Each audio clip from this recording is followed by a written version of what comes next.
Hi guys, Alice Taylor here, and today we're going to test the Cobra King F7 one length irons.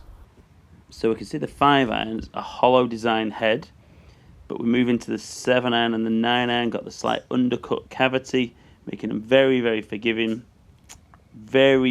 looking clubs. The Cobra King F7 one length.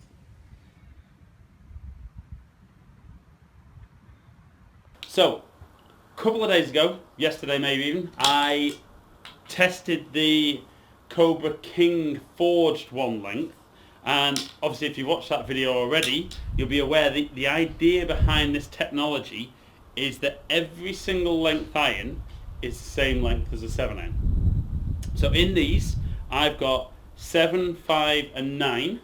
I'm going to start off hitting 7 iron.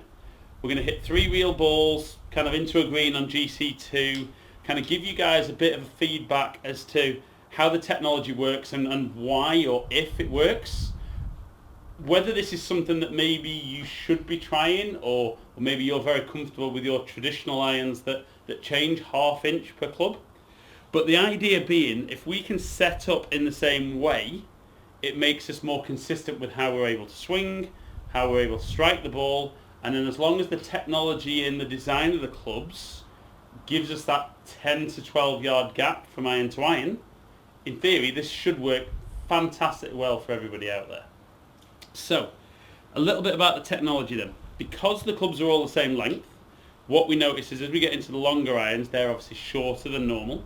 So what Cobra have done is they've made the head a little bit heavier, and as the clubs get into the more lofted irons, they're longer than normal, so the heads are a little bit lighter, and the lofts adjust slightly accordingly to that. Now, with the F7 one length, the 7 iron's 30 degrees, so it's a modern lofted 7 iron. I want to say strong lofted, but not compared to some of the other stuff out there. So we're going to start with 7 iron because that's where we're basing the technology around. We're going to hit 3 shots. I've done a tiny bit of testing beforehand just to see roughly how far these will go. And normally with a 7 iron that's lofted about 33, 34 degrees, I'll probably carry the ball about 162, 163.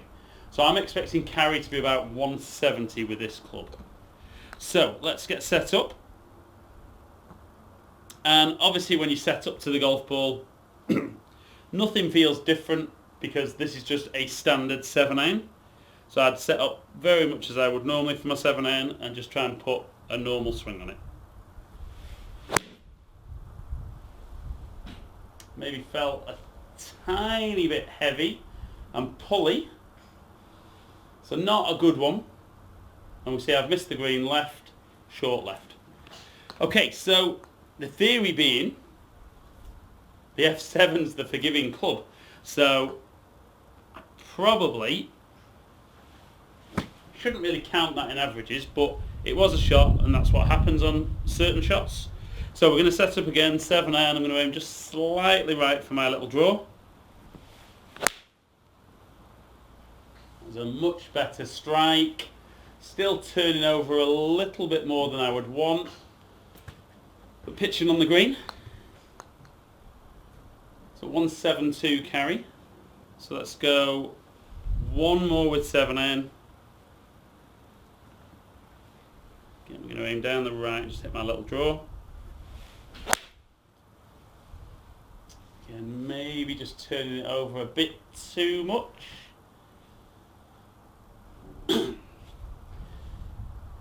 Yeah, so 3 not great shots directional wise. It's hard down here today because the wind's really strong off the left, but GC2's closed data and I kind of feel like I'm turning it a bit more against the wind.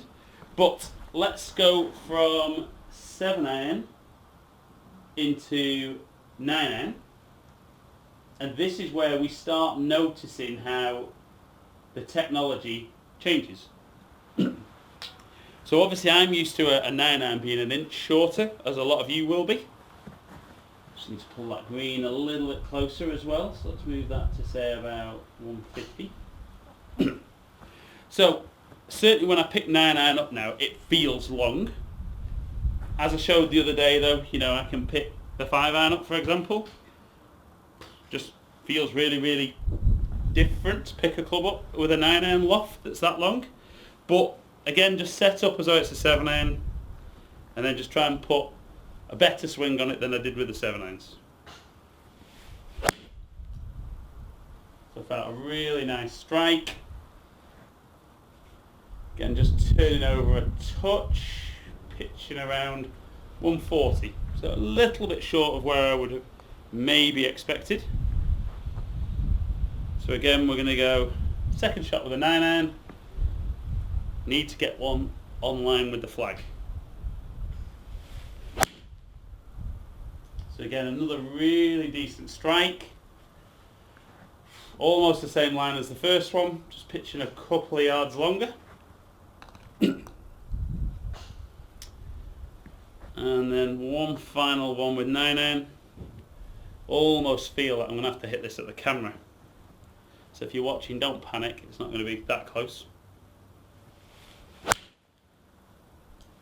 And again, nice strike, plenty of height. If nothing else, they were phenomenally consistent, even if they weren't that close to the flag. But didn't find any issue with striking that, even though it was a little bit longer than I would be used to. So, we're now going to switch from 9-iron into 5-iron. And the thing that I find interesting when we move into the longer irons with the F7, let's pull that green back a little bit further.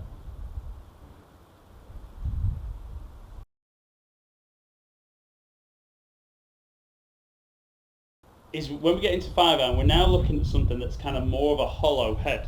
So more of a, there's no noticeable cavity in the back here. So it looks big and powerful behind the golf ball. You know, I'm expecting this to go further than a 5-iron would in my kind of current conventional set. I'm not necessarily expecting it to go any further than some of the irons that are designed to hit it a long way. But certainly with the shorter shaft, kind of mentally it doesn't feel like I'm going to hit it that far. So I'm going to set up distance on the ball like I would with a 7-iron. Like I said when I reviewed the one forged, I kind of struggle with the ball position being the same. I don't know whether that's actually an issue or whether it's just I'm just not used to that and whether I could get used to it. But I still need my ball position to be where I would consider a 5-iron would be. But just feel very close to the ball now with it being such a short club. And let's go with 5-iron. And it really jumps off the face. Again, it's another one left. I've hit that a long way for a 5-iron. Now, I'm going to say part my fault for the direction, but I'm also going to say that these are just standard lie angles, so I'm not standard and possibly just overcompensating for this a little. But let's go again. That first shot felt fantastic for this 5-iron.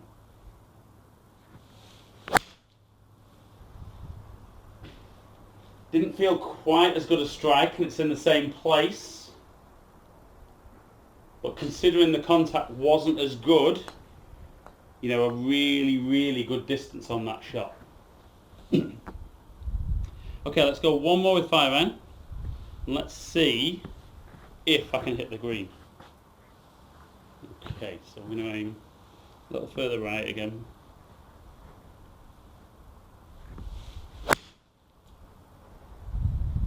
Didn't feel a fantastic strike. It's the best shot of it though.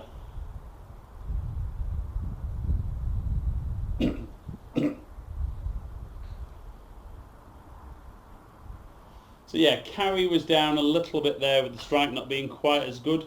But even for one that wasn't a fantastic strike, I think that still got out there a really, really good distance.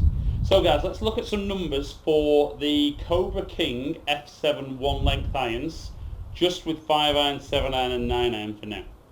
Okay guys, so if we look at the numbers, certainly the first one, strike-wise, I just wouldn't consider really as a good shot. Even though it's showing the average carry being 166, I think you're more into that 170 when you look at the two solid strikes. Again, the spin was down on the first one. I think 5,300 would be the average without the miss hit. I touched on the low side, but not for something that's 30 degrees. As we move into 9-iron, again, I think the spin's just a touch on the low side for what I'd be looking for personally, but around 141 I'm very consistent with the distances. And as we move into the 5-iron, we're looking at 3-3 spin, 190 carry, but certainly there, you know, even front to back with a very good strike. You know, interesting results there for me, and probably not as consistent as I was with the one forged. Okay guys, so what's my feedback about Cobra King F7 one length? Personally, this particular model of head, not for me. You know, it doesn't suit my eye. Yes, it's nice and big and forgiving, but doesn't work for me. But best one in the world, this isn't aimed at my standard of player. I'm sure you guys will comment what standard you think I am below. But I have tried this with a few of my guys who are a bit newer to golf and maybe aren't as consistent a ball striker, and they've been massively impressed. I mean, certainly none of them have found the 7-iron an issue because they all practice a lot with 7-iron.